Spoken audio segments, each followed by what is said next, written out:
नमस्कार दोस्तों, स्वागत है आपका हमारे चैनल टेल्स बाय यशु पर। यहाँ पर आपको मिलेंगी अनोखी और रोचक कहानियाँ। अगर आपको हमारी कहानियाँ पसंद आती हैं तो कृपया करके हमारी वीडियो को लाइक करें, इसको अपने दोस्तों के साथ शेयर करें और अगर आप इस चैनल पर नए हैं तो कृपया करके सब्सक्राइब करें। आपका हमारे चैनल पर विजिट करने के लिए बहुत बहुत धन्यवाद। चलिए आज की कहानी का सफ़र शुरू करते हैं। पिछले एपिसोड में हमने देखा था कि कैंडल डिनर के लिए वहां पर सभी बच्चों ने और सभी पूरी ही फैमिली ने, यहाँ तक कि गुलेरिया परिवार हो या यहाँ पर चिराग या अब्दुल हो, सभी ने ही यहाँ पर इस कैंडल नाइट डिनर को बड़े अच्छे से एंजॉय किया था, क्योंकि अनिका ने सारा ही अरेंजमेंट छत पर करवा रखा था। अब डिनर के साथ साथ अब वो सब लोग यहाँ पर एक एक गेम खेलते हैं, जिसमें सब अपने अपने लाइफ के एक बेस्ट मोमेंट को एक दूसरे के साथ शेयर करते हैं और अपनी अपनी बारी पर बताते हैं कि उनकी लाइफ का सबसे बेस्ट मोमेंट कौन सा था, सबसे बेस्ट मेमोरी कौन सी थी जिसे वो आज भी मिस करते हैं और जिसे वो आज भी याद करते हैं। अब सभी अपनी अपनी लाइफ के बारे में वो सब मेमोरी सबके साथ शेयर कर चुके थे, क्योंकि अब आज अभी सभी थक चुके थे, इसलिए अब वो सभी एक दूसरे को बाय बोलकर अब सब अपने अपने कमरे में चले जाते हैं। बच्चे भी आज बहुत ही थक चुके थे, इसलिए अब बच्चे भी अपने कमरे में चले जाते हैं, जब तक रोहित और अनिका बच्चों के कमरे में बच्चों को देखने के लिए और उन्हें गुड नाइट विश करने के लिए उनके कमरे में जाते हैं, तो वो देखते हैं कि चारों ही बच्चे अब आराम से सो चुके थे। अब अनिका और रोहित धीरे से उनके चिक पर एक एक किस करते हैं, क्योंकि वो अच्छी तरह से जानते थे कि बच्चे थकने की वजह से सो गए हैं, इसलिए अब उन्हें वो और भी ज्यादा डिस्टर्ब नहीं करना चाहते थे, इसलिए अब वो उनका धीरे से उनके दरवाजे को बंद करके अब वो अपने कमरे की तरफ निकल जाते हैं। रोहित और अनिका जब अपने कमरे की तरफ निकल रहे थे तो रोहित ने सबसे पहले दरवाजे को खोला। जब रोहित ने दरवाजे को खोला तो एकदम रोहित की आंखें एकदम मोटी मोटी हो जाती है। रोहित की हैरानी की कोई सीमा नहीं थी, क्योंकि दरवाजे को खोलते ही रोहित ने अंदर दरवाजे के अंदर जो देखा उसको देखकर रोहित को एकदम से यकीन नहीं हुआ कि ये सब क्या है, क्योंकि रोहित जब अनिका से पहले दरवाजे में घुसा तो रोहित ने देखा कि उसका कमरा पूरा बिल्कुल ही डेकोरेट हो चुका था। वहां पर रेड फूलों से और वैसे भी बहुत सारी ही डेकोरेटिव आइटम से कमरे को बड़ी ही अच्छी तरह से सजाया गया था। रोहित ने कभी सोचा नहीं था कि उसका कमरा कभी इतनी अच्छी तरह से भी सजाया जा सकता है, क्योंकि अनिका और रोहित दोनों ही एक काफी सिंपल से रूम में रहते थे, क्योंकि ना तो अनिका के पास इतना टाइम होता था कि वो अपने कमरे को डेकोरेट कर सके या किसी से करवा सके, क्योंकि दोनों को ही सिंपलिसिटी कुछ ज्यादा ही पसंद थी। लेकिन आज तो इस कमरे की रूपरेखा पूरा ही बिल्कुल एकदम से चेंज हो रखा था। कमरे को एकदम से देखकर ऐसा लग रहा था जैसे ये रोहित और अनिका का कमरा हो ही ना। अब उस कमरे को देखने के बाद जब रोहित अंदर की तरफ जाता है तो अनिका भी अब रोहित के पीछे पीछे जब कमरे के अंदर जाती है तो अनिका के चेहरे पर एक प्यारी सी स्माइल थी। अब रोहित अंदर जाके अनिका की तरफ एकदम से हैरानी से देखता है। अब रोहित को अपनी तरफ ऐसा देखते हुए अब अनिका कहती है, क्या हुआ मिस्टर मारवा, क्या आपको ये डेकोरेशन पसंद नहीं आई? अनिका की ये बात सुनकर अब रोहित सीधा सरप्राइज में कहता है, अनिका क्या आज हमारी वेडिंग नाइट है? रोहित के एकदम से ये सवाल करने से कि क्या आज हमारी वेडिंग नाइट है, अनिका एकदम से शर्मा जाती है, उसका चेहरा एकदम से शर्म से लाल हो जाता है। तभी अनिका रोहित को कुछ भी जवाब ना देते हुए सीधा अपने कमरे की बालकनी में जाकर खड़ी हो जाती है। अब रोहित भी समझ जाता है, तब रोहित भी अब अनिका के पीछे पीछे जाता है। जब अनिका बालकनी में खड़ी होकर बाहर की तरफ देख रही थी तभी रोहित पीछे से जाके अब अनिका को हक करके खड़ा हो जाता है। कुछ देर तक दोनों ऐसे ही खड़े रहते हैं। अब रोहित अनिका को हक करके अब अनिका के कंधे पर अपना सिर रखता है और अब अनिका को कहता है, वैसे ये आइडिया कहाँ से आया? हमारा रूम आज कितना खूबसूरत लग रहा है।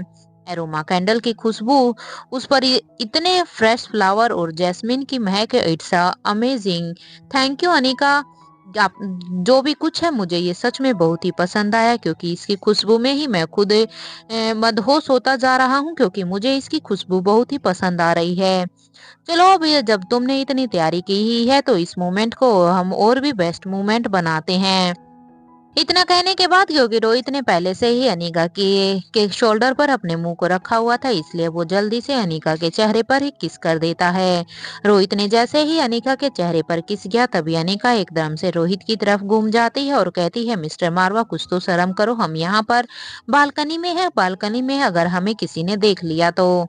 तभी रोहित अनीका से कहता है, ओके अनीका, लेकिन हम अंदर तो चल ही सकते हैं। तभी रोहित अनीका से फिर से पूछता है, वैसे अनीका मुझे कुछ पूछना है। तब अनीका भी हाँ में अपना सिर हिला देती है। अब रोहित कहता है कि आज अपने आशिक पर इतनी मेहरबानी क्यों, क्योंकि नॉर्मली तो अनीका हमेशा ही बिजी रहती थी और रोहित को खुद यकीन नहीं हुआ कि कभी उसे अनीका का ये रूप भी देखने को मिलेगा, क्योंकि आज अनीका ने सब कुछ पहले से ही किया हुआ था। हालांकि जब अनीका 1 महीने तक अपने रूम में कैद थी, तब रोहित ने अनीका का वो रूप देखा था, लेकिन फिर से अपने बिजी शेड्यूल में जाने के बाद अनीका का ये रूप देखकर अब रोहित खुद पूछता है कि आज अपने आशिक पर इतनी मेहरबानी क्यों है अनीका। तभी रोहित की इस बात पर अनीका जवाब देती है कि कल से तो मिस्टर मारवा शायद हम एक दूसरे को ठीक से टाइम भी नहीं दे पाएंगे, क्योंकि कल से आप अपने मिशन में सो जाओगे और मैं अपने मिशन में, तो इसलिए सोचा कि क्यों ना आज वक्त अपनों के साथ ही स्पेंड किया जाए, क्योंकि जब आज की शाम ही इतनी खूबसूरत शुरू हुई है, जब हम सब ने एक दूसरे के साथ बातें शेयर की हैं, जब एक दूसरे के साथ हम सब ने डिनर नाइट स्पेंड की है, तो क्यों ना आज की रात को भी हम कुछ स्पेशल ही बनाएं। ये सुनते ही अब रोहित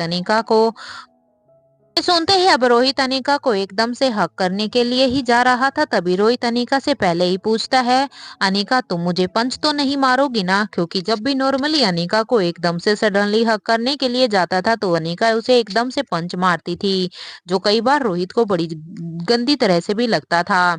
अब रोहित के मुंह से पंच की बात सुनते ही अनीका ने रोहित के पेट में एक पंच मार ही दिया। अब अनीका रोहित से कहती है, आप मुझे क्या समझते हैं, क्या मैं रोमांटिक नहीं हो सकती मिस्टर मारवा, या सिर्फ आप ही रोमांटिक हो सकते हो, क्या मैं इतनी बोरिंग हूँ। अनीका के अब इस सवाल पर रोहित कहता है, अच्छा बाबा सॉरी। अब रोहित अनीका से कहता है कि आज मैं नहीं रुकूंगा। ये कहते ही अब रोहित ने अनीका को अपनी बाहों में भर लिया और दोनों ने अब एक दूसरे की बाहों में मानो पिघलने लगे थे। रोहित ने अनीका को किस करने लगा, अब वो उसके फोरहेड पर, गाल पर किस करते हुए गले तक किस करने लगा। अब अनीका भी रोहित को किस करने लगी थी। जैसे ही दोनों के हाथ एक दूसरे के हाथों से टकराए, तभी दोनों ने एक दूसरे को किस करना शुरू कर दिया। एक लंबी किस के बाद अब रोहित ने अनीका को अपने हाथों में उठाया और उसे बेड पर लेटा दिया और खुद उसके ऊपर आ गया और अब अनीका के कानों के पास जाकर कहा कि thank you for this wonderful night. ये कहते हुए ही रोहित ने एक बार फिर से अनीका को किस करने लगा। दोनों ही अब इसी तरह से एक दूसरे को प्यार करने लगे। उनको भी ये एहसास नहीं हुआ कि कब वो दोनों एक दूसरे के प्यार में खोते चले गए और उनका प्यार और भी गहरा होता चला गया और धीरे धीरे ये रात भी बीतने लगी।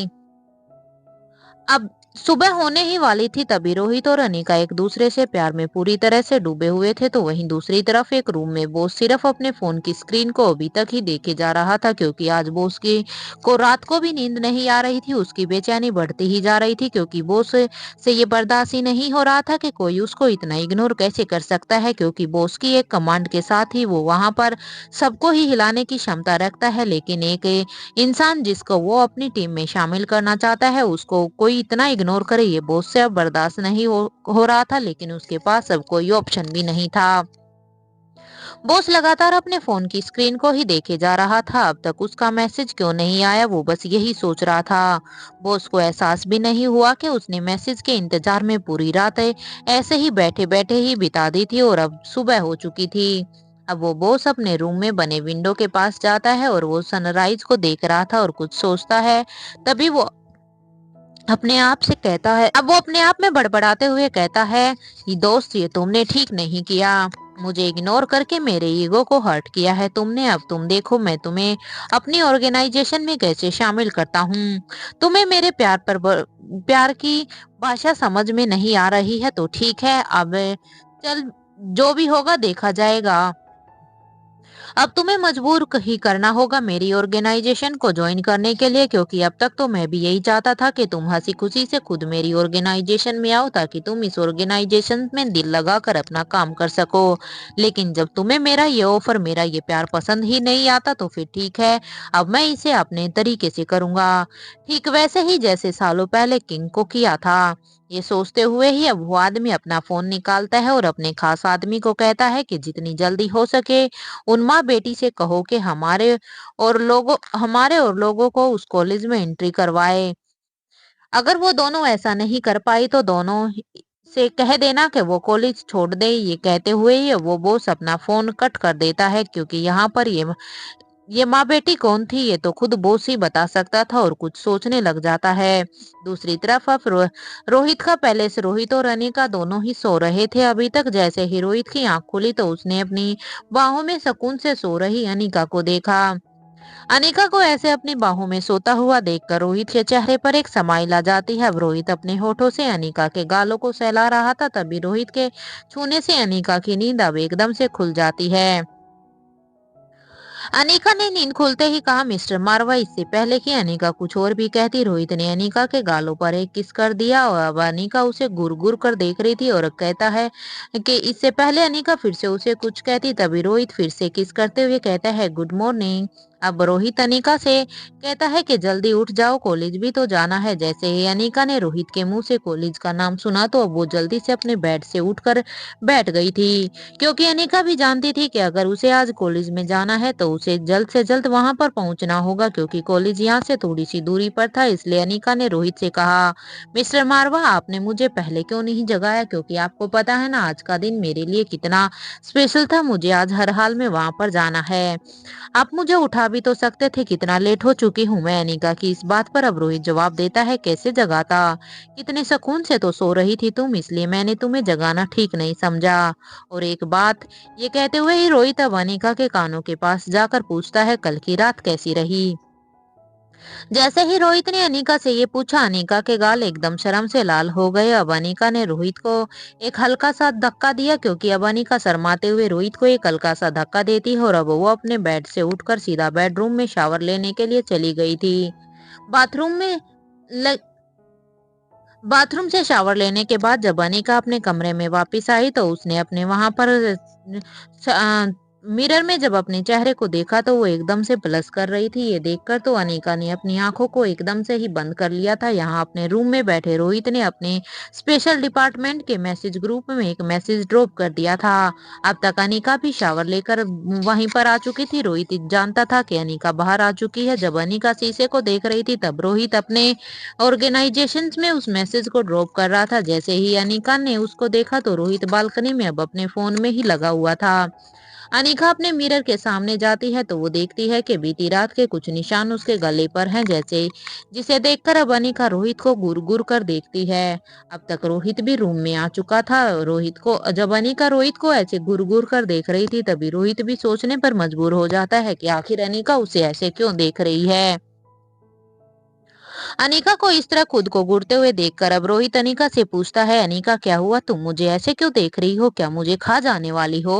अब रोहित की इस बात पर अनिका जवाब देती है, तुमने ये क्या किया है, तुम्हें पता था ना कि मुझे आज कॉलेज जाना है, फिर भी आप अब तुम बताओ कि मैं अब क्या करूं। अब मैं ऐसे कैसे जा सकती हूँ, क्योंकि ये निशान तो अब सभी को दिखेंगे और तुम भूमिका को तो अच्छी तरह से जानती हो, पता है वो कितने तरह के क्वेश्चन करेगी अभी।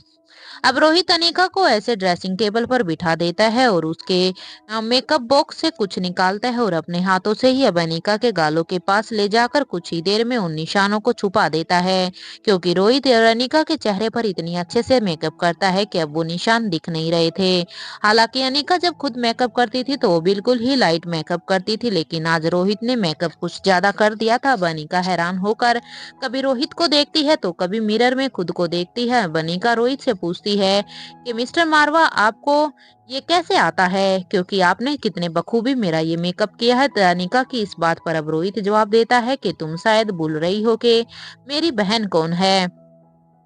अपनी बहन को बचपन से देखते देखते इतना तो अनिका मैं भी जान गया हूँ कि मेकअप कैसे किया जाता है। ये कहते हुए ही रोहित अब अपनी जगह से खड़ा होता है और अब वो बाथरूम की तरफ जाने लगता है, क्योंकि अब रोहित को भी शावर लेने के लिए जाना था। कुछ देर बाद जब रोहित वापिस से शावर लेकर आया कमरे में आया तो रोहित ने देखा कि अनिका पूरी तरह से रेडी हो गई थी। तभी रोहित ने अनिका को चिढ़ाते हुए कहा, क्या फायदा है इस ब्यूटीफुल से फेस पर क्योंकि आना तो इसके ऊपर एक मास्क ही है ना। मैंने तो कितनी मेहनत कर दी तुम्हारे फेस को सजाने के लिए, लेकिन तुम तो अभी वहां पर अपना वो मास्क पहनकर ही जाने वाली हो। रोहित की ये बात सुनकर अब अनिका रोहित से कहती है कि मैं अभी निकल रही हूँ। अब बाय बोलकर वो जल्दी से बाथरूम की तरफ जाने ही लगी थी कि तभी रोहित ने अनिका से कहा कि कॉलेज में तुम्हें सरप्राइज मिलने वाले हैं, सो बी रेडी अनिका, अपनी हर एक स्टेप के लिए रेडी रहना। रोहित की ये बात सुनकर तो अनिका भी अब हैरानी से रोहित को ही देख रही थी। फिर अपनी हैरानी से बाहर आते हुए अनिका अब बाथरूम के रास्ते बेसमेंट में लैब में चली जाती है। और वो जल्दी से अपना सिलिकॉन का मास्क पहन लेती है और उस वॉइस चेंजर डिवाइस को भी अपनी ऐसी जगह फिट करती है जिससे किसी की भी नजर उस वॉइस चेंजर में ना आए। पूरी तरह से रेडी होने के बाद जैसे ही अनिका अपने लैब से निकली तो उसने देखा कि गाड़ी में अनिका का वेट एनी कर रही थी। अनिका ने एनी से कहा, एनी तुम यहाँ पर क्या कर रही हो? तभी एनी ने अनिका की बात का जवाब देते हुए कहा, मैडम रोहित सर ने मुझे कहा है कि मैं आपको कॉलेज ड्रॉप कर दूं क्योंकि आप अकेली नहीं जा सकती और आपको पिक भी करना है, मुझे ही आना है। अब अनिका एनी की बात सुनकर तो बस हैरान हो जाती है, लेकिन अनिका जानती थी कि अब एनी से बहस करने का यहाँ पर कोई भी फायदा क्यों नहीं है, क्योंकि अगर रोहित ने एनी को ऐसा बोला है तो एनी हर हाल में उस रोहित की कमांड को पूरा करेगी।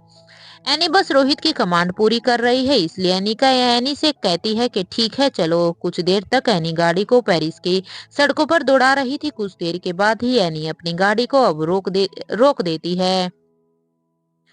अब अनिका गाड़ी से निकलकर अनिका कॉलेज के मेन गेट के पास जाती है। एनी अब अनिका से कहती है, मैडम मैं आपको पिक करने के लिए आऊं पिक करने के लिए आऊंगी। एनी की बात पर अब अनिका कहती है, शाम को 5 बजे तक तुम आ सकती हो। अब एनी कहती है, ठीक है मैडम, मैं आपका वेट करूंगी।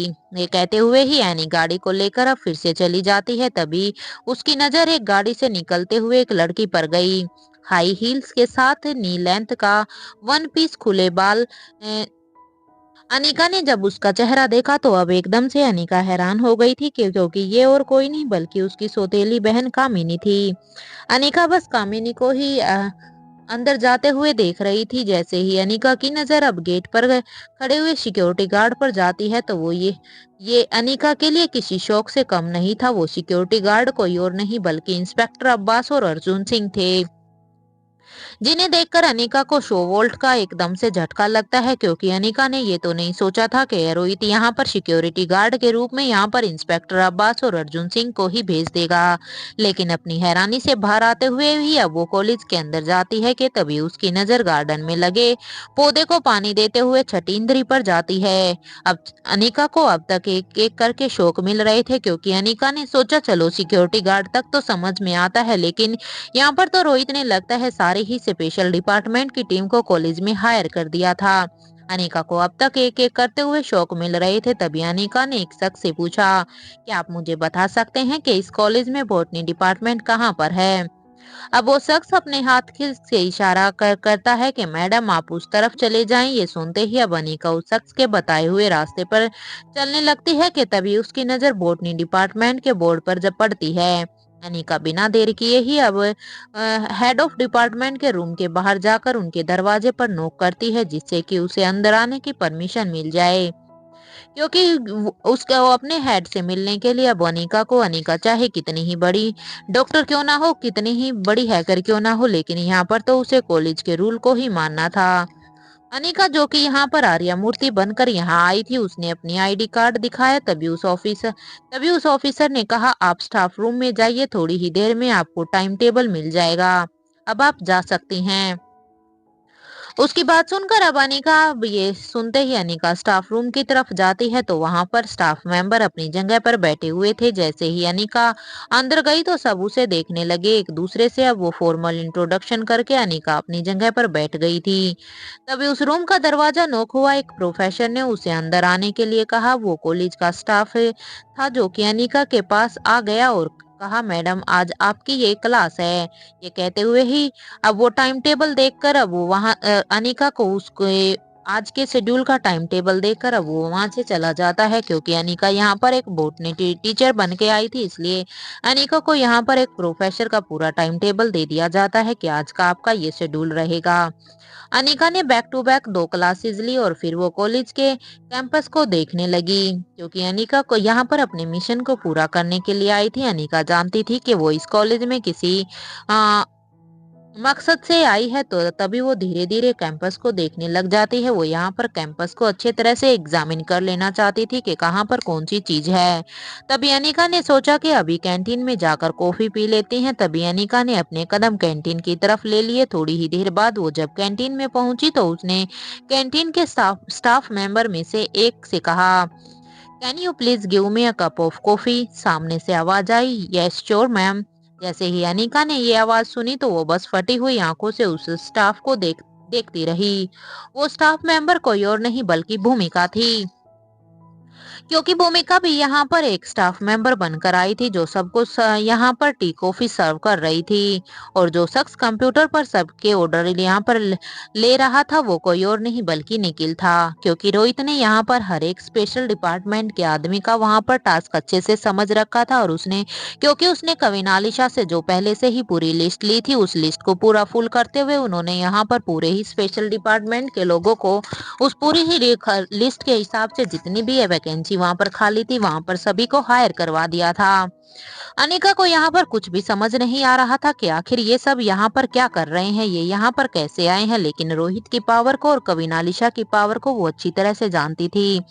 अनिका अपनी हैरानी को अब छुपाते हुए कुछ नहीं कहती है, क्योंकि वो जानती थी कि वो यहाँ पर आर्या मूर्ति है और उसका चेहरा भी नया है और आवाज भी यहाँ पर कोई नहीं पहचान सकता है। इसलिए उसने सोचा कि वो घर जाकर सबसे इसके बारे में बात करेगी।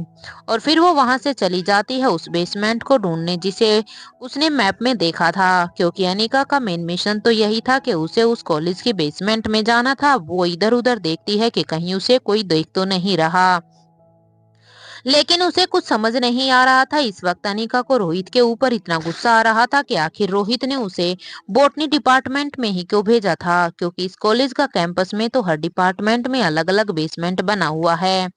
अनिका को अब ये समझ नहीं आ रहा था कि आखिर उसे किस डिपार्टमेंट में जाना चाहिए जिससे कि वो उस बेसमेंट में पहुंच सके। अब अनिका ने एक लंबी सांस ली और फिर उसने सोचा कि मैं इस कॉलेज के कैंपस को हैक ही कर लेती हूँ, जिससे शायद मुझे थोड़ी सी आसानी होगी उस बेसमेंट में जाने के लिए। अनिका ऐसे सोचते हुए अनिका ने अपना फोन निकाला और अपने फोन नंबर पर कुछ टाइप करने लगी।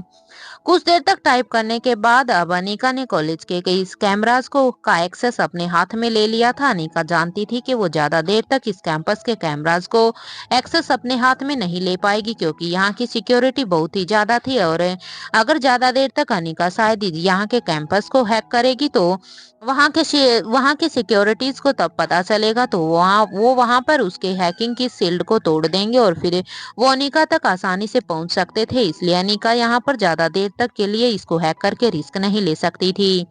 इसलिए अनिका ने जल्दी से सारे ही बिल्डिंग को देखने लगी। तभी अनिका के कानों में आवाज आई, इससे कोई फायदा नहीं होगा मैम, मैं ट्राई कर चुका हूँ। जैसे ही अनिका पीछे मुड़कर देखती है कि ये आवाज किसकी है, तभी उसने देखा कि ये निखिल था। अब निखिल कहता है, मैडम आपने रिव्यू नहीं दिया, कैसी कॉफी थी आपकी। अनिका ने कहा, हाँ सब यहाँ पर क्या कर रहे हो। तभी निखिल ने कहा, मैडम अभी नहीं, यहाँ इसी कैंपस में रोहित सर को क्वार्टर अलॉट हुआ है, हम अभी कुछ देर में ही वहीं मिलेंगे, आप भी वहीं पर आ जाइएगा। रोहित सर ने कहा था कि ये मैसेज मैं आप तक पहुंचा दूं। अब मैं चलता हूँ यहाँ से। ये कहकर अब वहां से निखिल भी चला जाता है, क्योंकि जैसा अब अनिका ने सोचा था इस कैंपस को हैक करने का कि तभी वो उसके बेसमेंट तक जा सकती थी। तभी निखिल कहता है कि इसका कोई भी फायदा नहीं है, भले ही आपने इसको हैक कर लिया हो, लेकिन आप इसके द्वारा उस बेसमेंट तक नहीं जा सकती हो, क्योंकि अनिका मैं ये पहले ही कर चुका हूँ। तभी अनिका ने भी अब अभी अपनी क्लास का लेक्चर लिया। जैसे ही अनिका अब फ्री हुई तो अनिका ने वहां क्लास से ही जा रही थी, तभी एक लड़की उसे पीछे से आवाज देती है, ma'am I have a doubt in this topic, can you please explain me again. Anika ने उसे हाँ में अपना सिर हिला दिया और फिर दोबारा से उसे उस टॉपिक को समझाने लगी। कुछ देर बाद सब अपने काम को पूरा करते ही अब सब फ्री टाइम है। तभी रोहित को अलॉट किए हुए क्वार्टर में अब सब जाने लगे थे, क्योंकि रोहित ने वहां पर पहले ही एक टाइम डिसाइड किया था कि जब तुम सब फ्री होगे तब तुम मुझे यहाँ पर मिलना।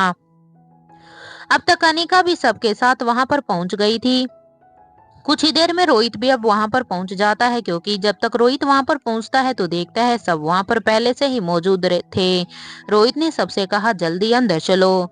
जैसे ही अब सब अंदर चले गए तो इंस्पेक्टर अब्बास ने कहा, मिस्टर मारवा आपको कुछ मिला है?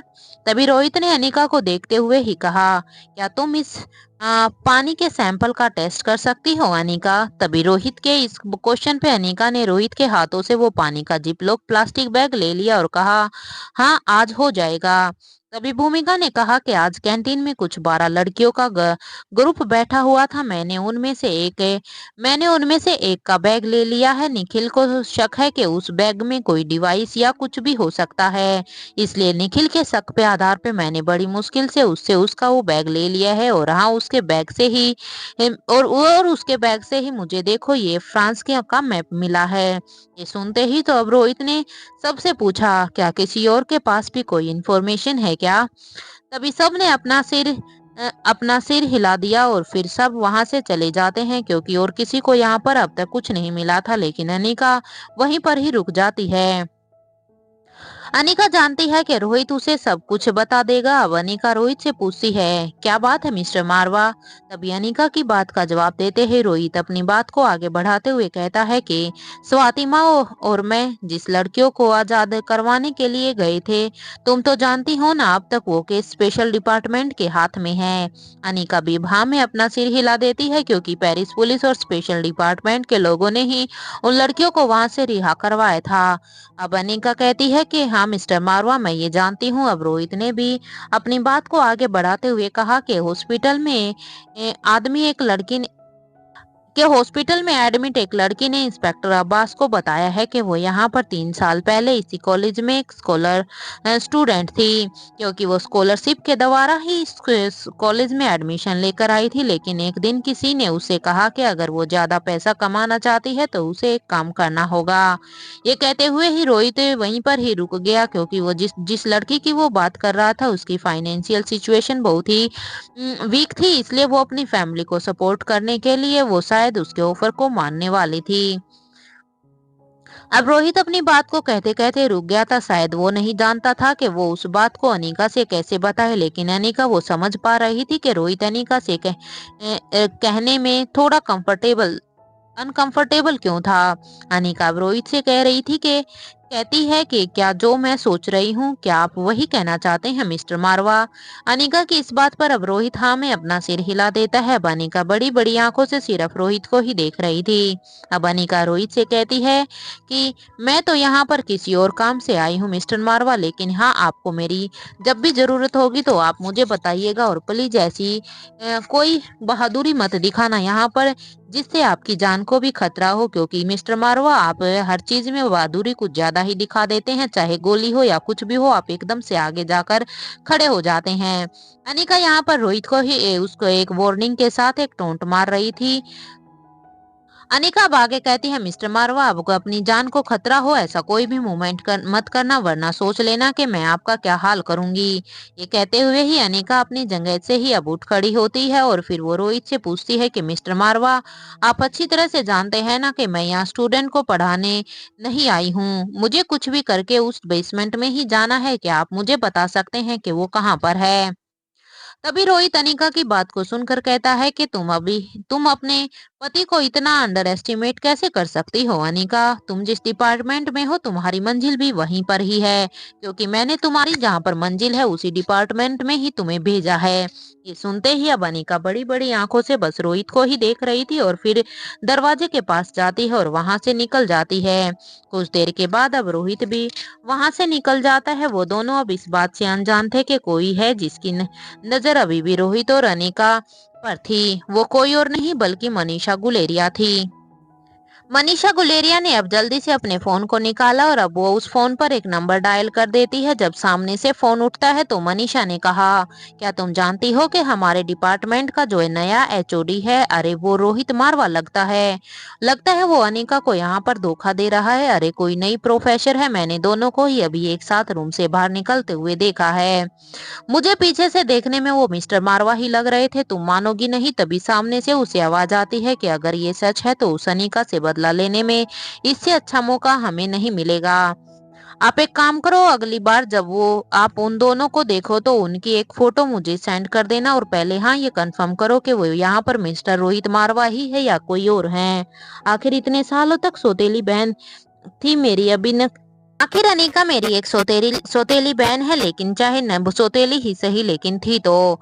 रोहित मारवा यहाँ पर क्या कर रहा है, आखिर उसे भी तो पता चले। ये कहते हुए ही अब मनीषा गुलेरिया अपना फोन कट कर देती है और सीधा ही टेक्निकल सुपरवाइजर के रूम में चली जाती है और उस रूम के ऑफिसर्स को कुछ पैसे देकर कहती है कि हमारे डिपार्टमेंट का जो एचओडी है ना, तो जो क्वार्टर उन्हें अलॉट हुआ है वहां का सीसीटीवी फुटेज दिखाओ। कुछ ही देर में वो आदमी उन्हें उस क्वार्टर के बाहर की सीसीटीवी फुटेज दिखाने लगता है और जब वो फुटेज निकल जाती है तब मनीषा गुलेरिया उस फुटेज को देखने लगती है। तो जब वो देखती है कि उसमें 1 घंटे का फुटेज पूरी तरह से ही डिलीट है, जैसे ही सबने ये सब देखा कि 1 घंटे का फुटेज आखिर कहाँ गया, तो वो सब एकदम से हैरान हो गए थे कि आखिर ये कैसे पॉसिबल हो सकता है, क्योंकि यहाँ का सब कुछ तो ये लोग ही संभाल रहे हैं। आखिर कोई कैसे 1 घंटे के फुटेज को डिलीट कर देता है। तभी मनीषा गुलेरिया को बहुत ही गुस्सा आता है और अब वो गुस्से में कहती है कि किसी काम के नहीं हो तुम सब, यूजलेस हो यहाँ पर। अरे तुम लोगों को पता भी नहीं चला और यहाँ पर तुम्हारे सिस्टम से फुटेज ही गायब है। यहाँ अनिका बॉटनी डिपार्टमेंट में अब तक आ चुकी थी, उसके दिमाग में ही सब यही चल रहा था कि वो आखिर इस बेसमेंट तक कैसे जाए। तभी अनिका के कानों में एक आवाज आती है, हेलो मिस आर्या मूर्ति। जैसे ही अनिका ने उस आवाज की दिशा में देखा तो एक 30 से 35 साल का एक आदमी वहां पर खड़ा था। अनिका ने उससे कहा, हेलो जी, कहिए क्या मदद कर सकती हूँ मैं आपकी। उस आदमी ने कहा कि आप शायद यहाँ पर नई आई है, वैसे मेरा नाम काल्विन है, काल्विन डिसिल्वा। क्या हम थोड़ी देर बात कर सकते हैं। अनिका ने कहा, जी कहिए। उस आदमी ने कहा, क्या आप मेरे साथ बेसमेंट में चल सकती हैं, क्योंकि यहाँ पर फाइनल कोई और है, और क्योंकि यहाँ पर फिलहाल कोई है और है नहीं, तो मुझे ये बुक्स को बेसमेंट में ही बनी पुरानी लाइब्रेरी में रखना है, क्योंकि यहाँ पर मुझे कि अपने साथ किसी एक आदमी की हेल्प चाहिए, और यहाँ पर जबकि कोई नहीं दिख रहा, तो क्या आप इसमें मेरी हेल्प कर देंगी। मुझे आपसे बस एक यही फेवर चाहिए था। I hope you didn't mind. Anika अपने मन में ही यही सोचती थी कि उसे जो रास्ता चाहिए था वो खुद उसके सामने खुद चल कर आया है। इसलिए कुछ ही देर में अभी काल्विन ने अनिका को कुछ बुक्स दे दी थी और कहा, इसे लेकर मेरे पीछे पीछे आओ। कैल्विन के हाथों में भी एक बुक्स का बंडल था। दोनों ही अब धीरे धीरे से बेसमेंट की तरफ जाने लगे। अनिका के चेहरे पर एक सुकून था, क्योंकि वो काफी देर से यही सोच रही थी कि वो इस बेसमेंट में कैसे जाए। कुछ ही देर में अनिका बुक्स को लेकर अब उस बेसमेंट में जाने लगी। अनिका ने पहले इस बेसमेंट के मैप को एनी के द्वारा बनाए हुए मैप में देखा था, इसलिए वो जानती थी कि आखिर उसे किस रास्ते से जाना है। अनिका उस लैब की तरफ जाने लगी। जैसे ही अनिका कुछ दूर तक गई तो कैल्विन ने उसे आवाज लगाई, अरे तुम गलत रास्ते पर जा रही हो, मेरे पीछे पीछे आओ ना, क्योंकि हमें बुक यहाँ रखनी है।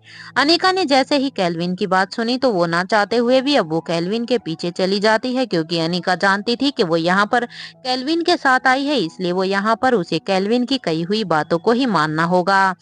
अब कैल्विन ने अनिका से कहा, देखो आर्या, तुम जिस तरफ जा रही हो वहां गलती से भी मत जाना। वो प्रोहिबिटेड एरिया है जहां पर किसी का भी जाना वर्जित है। वहां कॉलेज के कोई स्टाफ तक नहीं जाता है। तुम ऐसी गलती कभी भी दोबारा मत करना। और चलो, कैल्विन ने अब एक रूम का दरवाजा खोला और वहां पर अंडरग्राउंड की तरफ सीढ़ियां जा रही थी। वहां पर एक बड़ी सी लाइब्रेरी थी। कैल्विन ने अब अनिका से कहा था कि ये पुरानी लाइब्रेरी है। अनिका ने कैल्विन को फॉलो किया और वो बुक को सेल्फ में रख दी और वहां से जाने लगी। तभी कैल्विन ने कहा, hey Arya, wait, I will also come with you. ये कहते हुए ही कैल्विन और अनिका अब दोनों ही बेसमेंट से बाहर आ गए। कैल्विन ने कहा, thank you Arya for helping me. Anika अब यहाँ पर सिर्फ बेसमेंट के उस प्रोहिबिटेड एरिया को देख रही थी कि तभी कैल्विन ने कहा, क्या तुम्हें फाइट देखने में इंटरेस्ट है। अनिका अब केल्विन को हैरानी से देख रही थी कि आखिर केल्विन ने सीधे ही उससे ऐसा क्वेश्चन क्यों किया। अनिका को इस तरह से हैरानी से देखते हुए अभी केल्विन ने कहा, अरे मैं तो बस इजीली कह रहा हूँ क्योंकि आज बोटनी डिपार्टमेंट के हेड और उसे न्यूरोलॉजी डिपार्टमेंट के हेड के बीच एक फाइट है। अभी कुछ ही देर में ये फाइट शुरू होने वाली है। वो क्या है ना कि एचओडी कभी किसी स्टाफ मेंबर को के साथ कोई भी पार्सलिटीज ना करे, इसलिए इस पोस्ट के लिए ऐसे लोगों को सिलेक्ट किया जाता है जो कि मेडिकल फील्ड के ना हो, ताकि इस कॉलेज पर सिर्फ प्रिंसिपल का ही होल्ड हो। वो जो चाहे डिसीजन ले सकते हैं। ये थोड़ा अजीब है ना, बट ये सच है। What can you do now? Anyway let's go in the neurology department. अब वो न्यूरोलॉजी के बेसमेंट में अब अनिका को भी कोई इंटरेस्ट नहीं था जाने का, लेकिन वो जानती थी कि उसकी सौतेली बहन कामिनी इसी डिपार्टमेंट की प्रोफेसर है। इसलिए अनिका अब केल्विन से कहती है कि ठीक है चलो। कुछ ही देर में वो उस बेसमेंट तक पहुंच गए थे। जैसे ही अनिका ने देखा कि कुछ लड़कियां न्यूरोलॉजी डिपार्टमेंट के न्यू एचओडी की तारीफ कर रही है, अनिका ने केल्विन से कहा, क्या कोई न्यू एचओडी आया है इस डिपार्टमेंट में? केल्विन ने अनिका की बात सुनकर कहा, हाँ चलो। अब जैसे ही केल्विन ने दरवाजा खोला तो वहां पर इतना शोर था, लेकिन दरवाजे के बाहर कोई भी आवाज नहीं आ रही थी, क्योंकि जो ये बेसमेंट बना हुआ था वो यहाँ पर साउंड प्रूफ था, जिसके अंदर की आवाज कभी भी बाहर नहीं जाती थी। अब अनिका ने केल्विन से पूछा, ओके केल्विन मुझे एक बात बताओ, जो जीत जाएगा उसे क्या मिलेगा? केल्विन ने अब अनिका की बात का जवाब देते हुए कहा, जो जीत जाएगा उसका होल्ड उस डिपार्टमेंट में भी होगा, हो जाएगा जिसका एचओडी उसके अगेंस्ट है। आओ हम बॉटनी डिपार्टमेंट के तरफ चल पड़ते हैं। चल अब वहां पर हम चल के बैठते हैं। केल्विन की बात सुनकर अब अनिका ने भी यहाँ में अपना सिर हिला देती है, और अब वो बॉटनी डिपार्टमेंट के स्टूडेंट और प्रोफेसर जहाँ पर बैठे हुए थे वो उनके साथ वहां पर बैठ जाती है। क्योंकि अनिका खुद एक बॉटनी डिपार्टमेंट की प्रोफेसर बनकर आई थी, इसलिए अनिका के पास वैसे भी इस डिपार्टमेंट को छोड़कर वो बैठने के पास कोई ऑप्शन ही नहीं था। अनिका की नजर तब सामने वाले सीटिंग एरिया पर जाती है, जहां पर उसकी सौतेली बहन कामिनी बैठी हुई थी। तभी रेफरी सीटी को बजाते हैं कि मैच शुरू करते हैं। जैसे ही अनिका ने न्यूरोलॉजी डिपार्टमेंट के हेड को देखा तो वो समझ गई थी कि ये मैच कुछ सेकंड भी नहीं चलने वाला है, क्योंकि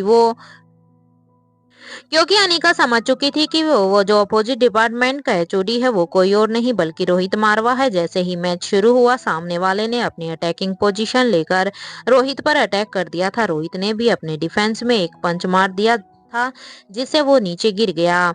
वहां मौजूद सारे ही लोग अब खामोशी से देख रहे थे। ऐसा लग रहा था कि उन्हें किसी बात का कोई शौक लगा हो, क्योंकि उन्हें ये उम्मीद नहीं थी कि उनका एचओडी एकदम से एक पंच में ही यहाँ पर नीचे गिर जाएगा।